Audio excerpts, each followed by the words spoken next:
గత 5 రోజులుగా తాండూరు పట్టణంలో పూజలు అందుకున్న గణనాథుడికి భక్తులు ఊరేగింపుగా కదిలి వచ్చి యాలాల మండలం కోకట్వాగుల్లో నిమజ్జనం చేసేందుకు శోభయాత్రగా బయలుదేరారు. శ్రీ భద్రేశ్వర దేవాలయం వద్ద హిందూ ఉత్సవ కేంద్ర కమిటీ ఆధ్వర్యంలో స్వాగత వేదిక వద్ద ఎమ్మెల్యే మనోహర్ రెడ్డి, మాజీ ఎమ్మెల్యే రోహిత్ రెడ్డి, ఎమ్మెల్సీ మహేందర్ రెడ్డి వినాయక మండపాల నిర్వాహకులకు సన్మానం చేశారు. ఈ సందర్భంగా ఎమ్మెల్యే మనోహర్ రెడ్డి మాట్లాడుతూ పండుగలు ప్రజలంతా కలిసి శాంతియుతంగా భక్తి శ్రద్ధలతో జరుపుకోవాలని కోరారు. పట్టణంలో జరుగుతున్న వినాయక ఊరేగింపు తీరును ఎస్పీ స్వయంగా పర్యవేక్షించారు.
వారం రోజుల ముందు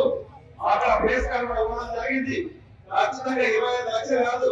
2 కోట్లు అయినా సరే నా అభివృద్ధి చేసే బాధ్యత ఒక ఎమ్మెల్యేగా తీసుకొని ఖచ్చితంగా చేస్తానని చెప్పి కూడా ఈ తర్వాత మీకు అందరికీ కూడా తెలియజేసుకుంటూ, ఇదే కాకుండా ముందు కూడా ఖచ్చితంగా ప్రాంతాన్ని వినాయక మహారాజ్ ఆశీర్వాదంతో ప్రాంతాన్ని అన్ని విధాలు అభివృద్ధి చేస్తున్నామని చెప్పి కూడా తెలియజేసుకుంటూ, ఆ వినాయక మహారాజు తప్పకుండా నాడు ప్రజలు కానివ్వండి, యావత్ తెలంగాణ ప్రజలు కానివ్వండి,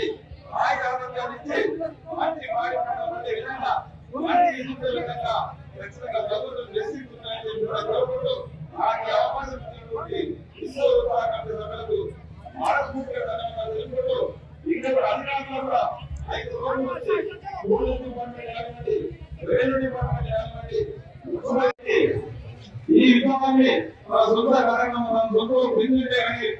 కార్యం ఉంటే కానీ ఏ విధంగా ఇస్తున్నామో 20 రోజుల నుండి అధికారులు అందరూ కూడా సమన్వయం చేసుకుని మున్సిపల్ సిబ్బంది కానివ్వండి, ఈరోజు పోలీస్ డిపార్ట్మెంట్ కానివ్వండి, ఆర్ఎంపీ డిపార్ట్మెంట్ కానివ్వండి, వీళ్ళందరూ సమన్వయంతో ఈ రోజు మంచి కార్యక్రమం చేసేందుకు హిందూ ఉత్సవ కమిటీకి రాష్ట్రపతి వారికి వారికి నమస్కారాలు తెలుపుతూ, ఈ రోజు గత 3 రోజుల నుంచి 4 రోజులు ఎక్కడ చూసినా అందరితో వైభవంగా ప్రతి ఒక్కరు కూడా యువత ముందుకు వచ్చి ప్రతి ఒక్కరు ప్రతి ఇంటి నుంచి దైవ సన్నతిలో పాల్గొనే విధంగా అందరినీ కూడా వినాయకుడిని దైవంతో వాళ్ళ సన్నిధిలో మంచి కోరికలు కాబట్టి అందరూ బాగుండాలని మంచి ఉద్దేశంతో ఈ రోజు యావత్ ఆంధ్రప్రదేశ్లో ఉన్నటువంటి గ్రామాలకి కూడా ఆనందం వచ్చి ఇక్కడ చేసినటువంటి వినాయకుడిని